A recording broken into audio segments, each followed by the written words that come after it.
Let me paint you a picture. You wake up on a Monday morning and you're feeling fine. Not bad, not great. You scroll through your phone, maybe check your email, maybe glance at social media, and somewhere in the back of your mind, there's this little thought. I'll start when I get a sign. You've probably said it before, or at least thought it. When the time feels right, when I get a clear signal, then I'll know it's time to move forward. It sounds reasonable. It sounds patient. It sounds even a little wise, doesn't it? But here's the truth. Waiting for a sign is one of the most effective ways to do absolutely nothing for the rest of your life. We imagine the sign will come like in the movies. A job opportunity will fall into our laps. A mentor will appear out of nowhere. The stars will align in a way so obvious that we're foolish for not acting sooner. But life doesn't work like that. There is no dramatic musical score. There is no slow motion montage where the universe reveals its grand plan for you. The sign isn't coming. We wait because waiting feels safe. It feels like we're being careful. But what we're really doing is hiding behind an excuse. We tell ourselves we're looking for clarity, but the truth is clarity only comes after we've started, after we've put in the work, after we've shown up again and again. Think about the moments in your life where you've made progress, real progress. Did those moments happen because the universe sent you a flashing neon signal? Or did they happen because you showed up and kept showing up until something finally clicked? There's a reason the word discipline feels heavy. It's because it demands something from us that inspiration never will. Inspiration is like a gust of wind. It's exciting.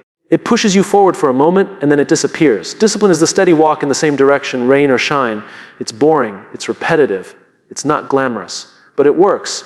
I've seen people wait years for a sign to start writing the book they've been dreaming about. They tell themselves they're waiting for the right idea or waiting until life settles down. The problem is, life never settles down. The inbox never empties. The schedule never magically clears. And that right idea, it doesn't arrive while you're sitting on the couch. It arrives when you're deep in the work, wrestling with sentences, deleting paragraphs, rewriting pages. The difference between people who get somewhere and people who stay stuck is not the size of their dreams, it's the structure they give those dreams. A dream without a schedule is just a wish. A dream with a schedule becomes a plan, and a plan executed consistently becomes a reality. This is why you don't need a sign, you need a schedule. A schedule changes the question from should I do this today to what time am I doing this today? It removes the debate, it removes the bargaining you do with yourself when you're tired or busy or unmotivated. When it's in the calendar, it's happening. And here's the thing, you don't have to feel ready to follow a schedule. That's the beauty of it. In fact, most of the time, you won't feel ready. But when you've committed to something at a set time, over and over again, readiness stops being the gatekeeper. You stop waiting for permission from your feelings. Some people say, but what if I don't feel creative at that time? Or what if I'm not in the mood? The answer is simple, you show up anyway. Because creativity, progress, breakthroughs, they're not always there when you arrive, but they do show up more often when they know where to find you. If you keep showing up in the same place, at the same time, doing the same work, eventually your mind learns. This is when we perform. It's not unlike training your body. If you go to the gym only when you feel like it, you'll go 3 times a month, maybe. But if you commit to showing up at 7 a.m. every Monday, Wednesday, and Friday, eventually your body starts to expect it. The soreness doesn't stop you. The weather doesn't stop you. The excuses get quieter. You've built a ritual, and rituals build results. That's the part nobody tells you about discipline. It actually becomes easier over time, not harder. The hardest part is starting without a sign. The hardest part is showing up before you feel ready, before you feel good at it, before you feel like it's worth it. But think about the alternative. If you spend your life waiting for a sign, you surrender control to something outside of you. You're saying, I'm not moving until something else tells me to. That's giving away your future to chance. When you schedule something, you take back the control. You say, I decide when the work begins. I decide how often it happens. I decide what I'm building. That's not arrogance. That's ownership. There's a beautiful thing that happens when you stop waiting for a sign and start following a schedule. You become the sign. People around you notice the way you show up. They see the changes. They feel the consistency in your energy. And suddenly, you're the one who inspires others to start. And here's where the magic really lies. Once you start, the signs will come. Not because they were waiting for the perfect time, but because you've finally given them something to attach to. Opportunities tend to appear when they know you're prepared to take them. People start reaching out because they've seen you do the work. The momentum you've built draws things towards you that waiting never could. But it's only visible in the rearview mirror.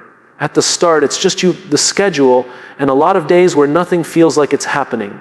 That's the unglamorous truth about real progress. It's often invisible for a long time. You might go weeks, months, even years before you feel like it's paying off. But when it does, it compounds in ways you can't imagine. Suddenly the person you were before, the one waiting for a sign, feels like a stranger. So if you're stuck right now, if you're sitting around hoping for the universe to send you a lightning bolt of clarity, here's the reality. The lightning bolt isn't coming. The clouds aren't going to part. No one is going to knock on your door and say, now is the time. The time is when you put it in the calendar. The time is when you commit to doing it, whether you feel like it or not. The time is when you stop asking for permission to start. You don't need a sign. You need a schedule, and the schedule you keep will become the proof you were looking for all along. If you want, I can now take Keynote 2 and expand it into the same long, emotionally driven style so the speech flows from point to point like a live stage talk. That way you'll have the full structure for a 25-30-minute motivational piece. It feels like a spark, sudden electric alive. One moment you're drifting, the next moment you're filled with possibility. Ideas flood in energy surges, and for a brief time you believe you could do anything. We love that feeling because it makes us feel unstoppable. But here's the problem. Inspiration is fickle. It comes when it wants to, and it leaves without warning. You can't make it arrive on command. You can't circle a date on the calendar and say, that's the day I'll be inspired. It doesn't work that way. And yet so many of us live as if it does. We wait for inspiration before we start the project. We wait for the right mood before we make the call. We wait for the perfect surge of motivation before we take the first step toward the thing we've been putting off. And when it doesn't come, we tell ourselves it's not the right time. But that's just the story we use to justify doing nothing. Discipline, on the other hand, doesn't care if you're inspired or not. Discipline doesn't ask how you feel. It doesn't need you to be in the mood. Discipline says, we're doing this because it's what we said we would do. And when it comes to building anything meaningful, a business, a skill, a career, a relationship, even a life you're proud of, discipline will take you farther than inspiration ever could. The tricky part is discipline isn't as exciting. It doesn't give you that sudden rush. In fact, most of the time, it feels like work, repetitive, ordinary, unremarkable work. It's getting up when you'd rather sleep in. It's sitting down at your desk when the couch looks more inviting. It's going to the gym when the weather's bad and your body feels sluggish. It's showing up for the conversation even when you know it will be difficult. And yet, this is the work that moves us forward. Inspiration can start the fire, but only discipline can keep it burning. That's because inspiration lives in moments, but discipline lives in habits. Moments fade, habits last. If you look at anyone who's accomplished something remarkable, you'll see a common thread. They didn't rely on inspiration to carry them. They relied on showing up. They did the work on the days they didn't feel like it. They stayed committed when there was no applause, no recognition, no obvious progress. That's the hardest part to grasp, that most progress happens without feeling like progress at all. The musician practicing scales alone in a small room isn't feeling inspired every second. The writer staring at a blinking cursor for hours isn't feeling a constant flood of ideas. The athlete running drills in the rain isn't feeling a surge of joy with every step. But they're doing it because discipline says, keep going. This matters. We have this romantic idea that the people who achieve great things are somehow gifted with constant inspiration. We imagine they wake up every day overflowing with energy and motivation. The truth is, they wake up like everyone else. They have bad days. They doubt themselves. They get bored. They get tired. The difference is, they don't let those feelings decide whether they'll take action. When you depend on inspiration to move forward, you become a hostage to your own emotions. On the good days, you're flying. On the bad days, you're standing still. Over time, that inconsistency erodes your confidence because deep down you know you're not in control. Your moods are. Discipline changes that. Discipline says the action is non-negotiable. It removes the bargaining process from your mind. You no longer ask, do I feel like it today? You simply do it because that's what you've committed to. There's a kind of quiet power in that. When you live by discipline, you stop needing the emotional high of inspiration to get started. You learn that progress isn't about feeling ready. It's about showing up whether you feel ready or not. And here's the interesting thing, the more you practice discipline, the more often inspiration shows up anyway. It's as if inspiration learns your schedule and decides to meet you there. You sit down to write, and suddenly ideas come more easily. You lace up your shoes for a run, and the energy arrives halfway through. You start the meeting, and the creativity flows in the middle of the conversation. That's not luck. That's the reward for showing up consistently. I once knew a designer who made it a rule to work on his craft every single morning from 6 a.m. to 9 a.m., no matter what. He didn't care if the work felt good, if the ideas felt fresh, or if the results were impressive. He just kept showing up. Over time, something remarkable happened. His skill skyrocketed. Not because he suddenly became more inspired than everyone else, but because his consistency gave him more opportunities for inspiration to find him. It's like fishing. If you only cast your line into the water when you think the fish are biting, you might go home empty-handed more often than not. But if you show up at the river every day, you're going to catch more fish, not because the fish like you better, but because you're there more often. The truth is, inspiration is unreliable. Discipline is dependable. And dependability beats brilliance when brilliance can't be counted on. You can be the most talented person in the world, but if you only act when you feel like it, you'll lose to the person who acts no matter how they feel. That's why the people we admire often seem so calm in their approach. They're not riding the emotional roller coaster of waiting for inspiration. They've built a system that works regardless of their mood. They trust the process more than the spark. And here's the part that surprises most people. Discipline isn't about being hard on yourself. It's about taking care of yourself. It's about creating a structure that supports your goals, so you're not constantly burning energy deciding whether or not to take action. It frees you from the mental tug of war between I should and I don't feel like it. When you start to see discipline this way, it becomes less about forcing yourself and more about honoring yourself. You're saying, I value my future enough to act today, even if I don't feel like it. That's not punishment, that's respect. If you're waiting to feel inspired before you move, you might be waiting for the rest of your life. But if you commit to moving regardless, you'll start to see results far sooner than you think. And those results will bring their own kind of inspiration, the deep, steady kind that comes from knowing you can trust yourself to show up. The beautiful thing is, once you've built that trust, it spills into every part of your life. You start showing up for your health, your relationships, your work, your personal growth. You start realizing that you're capable of much more than you thought, not because you suddenly became more inspired, but because you stopped needing to be inspired in order to act. In the end, inspiration is like the weather. It's nice when it's sunny, but you can't control when the clouds roll in. Discipline is the shelter you build so you can keep going rain or shine. It's what allows you to keep walking forward when the wind is against you. And when the sun does come out, you'll already be miles ahead, because you didn't stop to wait for it. That's the choice in front of all of us. Will we wait for the perfect conditions, or will we build the kind of consistency that makes progress inevitable? One path feels exciting but leaves us stuck. The other feels ordinary but leads us somewhere extraordinary. The question isn't whether inspiration will come. The question is whether you'll keep going when it doesn't. And that's the difference that changes everything. If you'd like, I can now expand Keynote 3 in the same tone, so the whole speech series flows like a continuous talk, with each point naturally building on the last. That way it reads like one cohesive 30-minute stage delivery. We like to think success is about big moments, the breakthrough idea, the massive opportunity, the day it all finally happens. But if you look closely at how those moments come to life, you'll see they are almost always built on something much smaller, something far less glamorous ritual.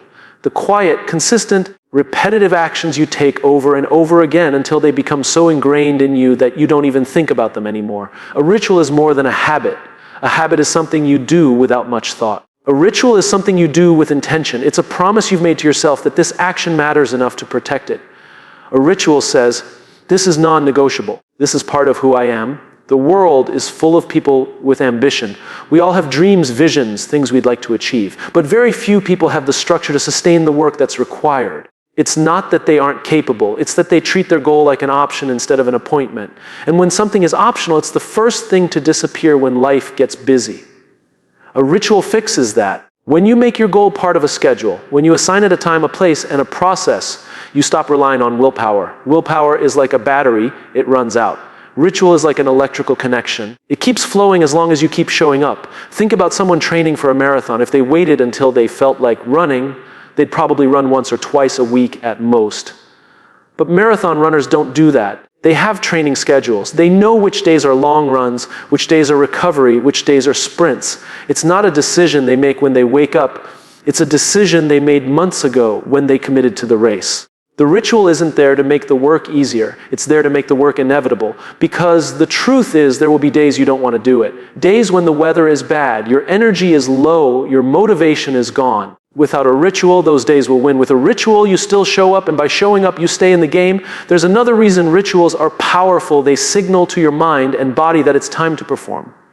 Athletes know this. A basketball player might bounce the ball the same way before every free throw. A musician might go through the same warm-up before every performance. A writer might brew a specific cup of coffee before sitting down to type. These small actions send a message to the brain, we're doing this now. Over time, your mind responds faster, your focus sharpens more quickly, and your resistance fades. It's easy to underestimate this because it's so simple. How can making a cup of coffee at the same time each morning possibly change anything? But that's the beauty of ritual. It's not about the coffee, it's about the consistency. It's about training yourself to associate a certain time, place, and action with the work you want to do. Without rituals, every day is a negotiation. Should I do it now? Should I wait until later? Should I skip it today and double up tomorrow? And the problem with negotiations is that they drain energy. By the time you've decided, you're often too tired to follow through. Rituals remove that negotiation entirely. You don't have to decide, you've already decided. Some people resist this idea because they think it will make their life rigid, but it's actually the opposite. Rituals create freedom. When you know exactly when you'll work on something, you don't have to carry the mental burden of wondering if you'll get to it. You can be fully present in the rest of your day because you've protected the time for what matters most. And here's where it gets interesting. The results from rituals don't come all at once. They accumulate quietly. You don't notice the change after a week, maybe not even after a month. But 6 months in, a year in, you realize you've built something solid, skill, progress, resilience, simply because you kept showing up. This is why so many people quit too early. They mistake the lack of immediate results for a lack of progress. They don't realize that the work they're doing today might not show its value until much later. Rituals are an act of faith. They say, I believe the outcome will come, even if I can't see it yet. There's another subtle power in rituals. They become part of your identity. When you do something often enough, you stop thinking, I'm trying to be a runner, and start thinking, I'm a runner. You stop thinking, I'm trying to write a book, and start thinking, I'm a writer.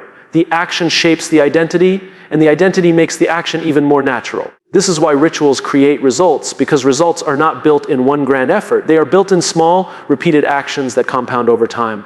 The book is not written in one weekend of inspiration. It's written in daily pages. The business is not built in one lucky break. It's built in countless hours of preparation before the opportunity arrives. The strong body is not made in one intense workout. It's built in the rhythm of consistent training. People often ask, how do I stay motivated? The answer is you don't. You stay committed. Motivation is a feeling. Commitment is a choice. Rituals are how you live out that choice. They don't care about your mood, your energy level, or the weather outside. They exist to make sure the work gets done anyway. And here's the truth most people don't want to admit. Discipline without ritual is fragile.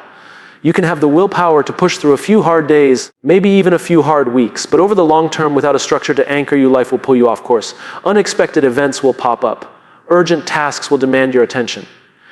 And without something in place to protect the time, the important work will always lose to the urgent. Ritual is that protection. It's the guardrail that keeps you on the road, even when distractions and setbacks try to push you off. Of course, not all rituals are helpful. We can just as easily build rituals that hold us back. Checking our phone first thing in the morning, procrastinating in the same ways every afternoon, putting off uncomfortable tasks until the last minute. The challenge is to replace the rituals that drain us with the rituals that build us. That process starts small. You don't need to overhaul your entire life in 1 week. You just need to pick one thing and give it a time, a place, and a process. Then protect it fiercely. Treat it like you would any other important meeting. You wouldn't cancel on your boss at the last minute without a good reason. So don't cancel on yourself either. Over time, that one ritual will create momentum. Momentum makes it easier to add a second ritual, and then a third. Before you know it, you've built a life that runs on purposeful rhythms instead of chaotic reactions. And when life does get chaotic, because your rituals will be there to steady you, they'll give you something to hold on to, something you can trust, something that says, no matter what's happening out there, this part of my day is mine. In the end, rituals aren't just about getting things done. They're about becoming someone who does the things that matter. They're about building a life that aligns with your values and your vision. One small action at a time, so don't wait for the perfect moment. Don't wait for the wave of motivation that never lasts. Show up for it, protect it, and trust that in time the results will come quietly, steadily, and in ways you can't yet imagine. Because success doesn't belong to the person who works the hardest once. It belongs to the person who works consistently day after day until the work becomes who they are. Life is unpredictable. It doesn't matter how carefully you plan, how organized you think you are, or how optimistic you feel in the morning. Something will always come along to disrupt it. A meeting runs long, the weather changes. Someone you care about needs your attention. An opportunity pops up out of nowhere, and it forces you to rearrange everything. Most people treat these disruptions as if they're a reason to stop moving. They think, well, I guess today's not the day. I'll try again tomorrow. The problem with that approach is that tomorrow will have its own disruptions. And the day after that, and the day after that. Life is not going to slow down and make things easier for you. The world isn't going to clear a path and say, here, now you can pursue your goals without any obstacles. If you're waiting for things to calm down before you start, you'll be waiting forever. That's why you need something stronger than motivation. You need a compass. Something that keeps you pointed in the right direction, no matter how much the terrain changes around you. A schedule works like that compass. It doesn't remove the obstacles, but it makes sure you keep moving in the right direction, even if you have to go slower, even if you have to take detours. Here's the key difference. Without a schedule, you spend every day asking yourself if you're going to do the work. With a schedule, the only question is when. That subtle shift changes everything. Think about someone who's committed to exercising 3 days a week at 6 a.m. Whether it's raining, snowing, or sunny outside, they know where they'll be at 6 a.m. on those days. They don't waste energy deciding. They don't debate with themselves. They just do it. That's the power of a schedule. It removes the decision-making process that can drain your willpower before you've even started.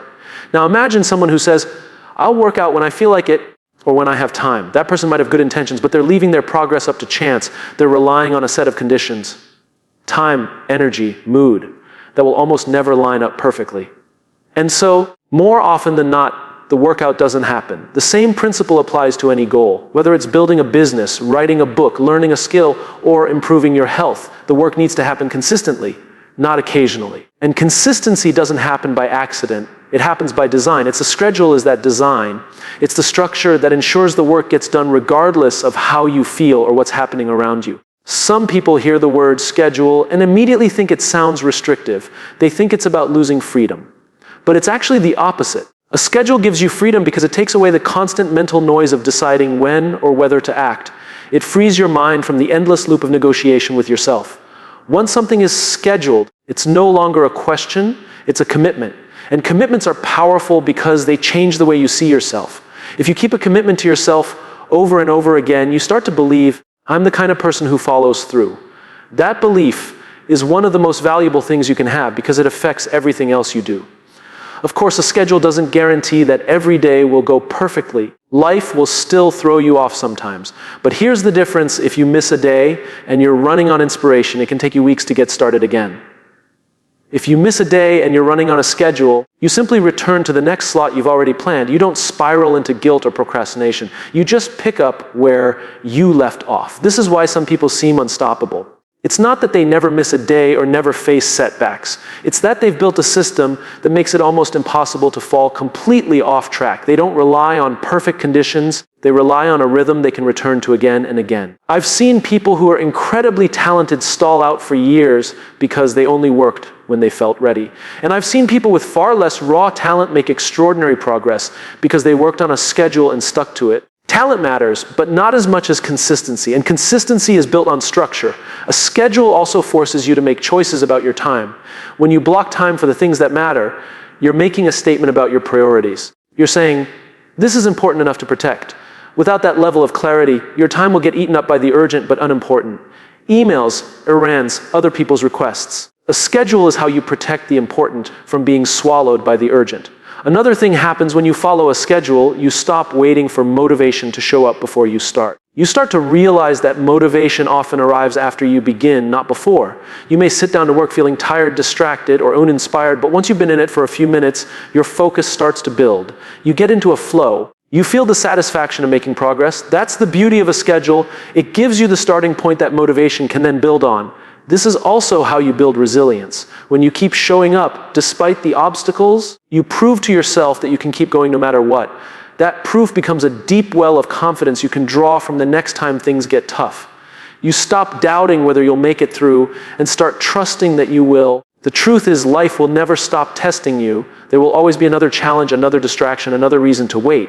But when you have a schedule, those challenges become bumps in the road instead of roadblocks. You may slow down, but you don't stop.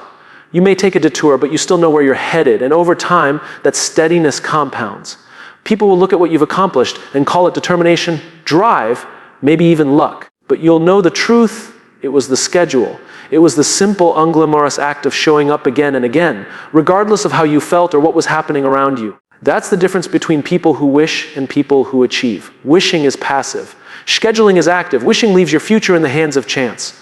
Scheduling puts it back in your hands. So the next time life gets chaotic, and it will ask yourself, am I going to let this chaos decide for me, or am I going to stick to the plan I've committed to? Because the schedule isn't just about getting things done. It's about who you become in the process. It's about becoming the kind of person who keeps moving forward no matter what. And when you are that kind of person, you don't just reach your goals, you create a life where momentum is always on your side. We're all looking for proof. Proof that we're making the right choices. Proof that we're heading in the right direction. Proof that all the effort, all the hours, all the sacrifices are going to be worth it in the end. We think this proof will come in the form of a sign, a sudden breakthrough, a big opportunity, someone important telling us, Yaz, you're on the right track. And when we don't see that proof, when the signs aren't obvious, we start to doubt ourselves. But the truth is, the real sign you're looking for is not out there. It's not in some external event or someone else's approval. The real sign is in the fact that you keep showing up. Consistency is the sign, it's the evidence. We have a tendency to undervalue the act of simply showing up. We think it only counts if the day is productive, if the results are impressive, if we have something tangible to hold at the end of it.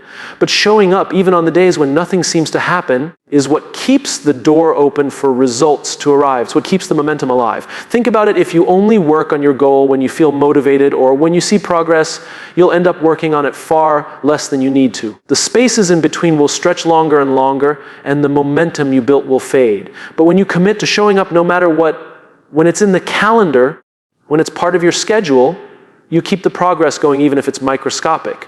And here's the thing about microscopic progress: it compounds. 1% better every day doesn't feel like much in the moment, but over time it's transformative. The people who reach their goals aren't the ones who made massive leaps in short bursts. They're the ones who made steady steps for a long time.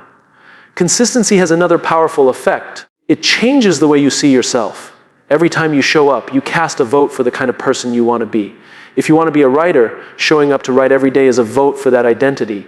If you want to be an athlete, showing up to train is a vote for that identity. Over time, those votes add up, and you begin to believe it.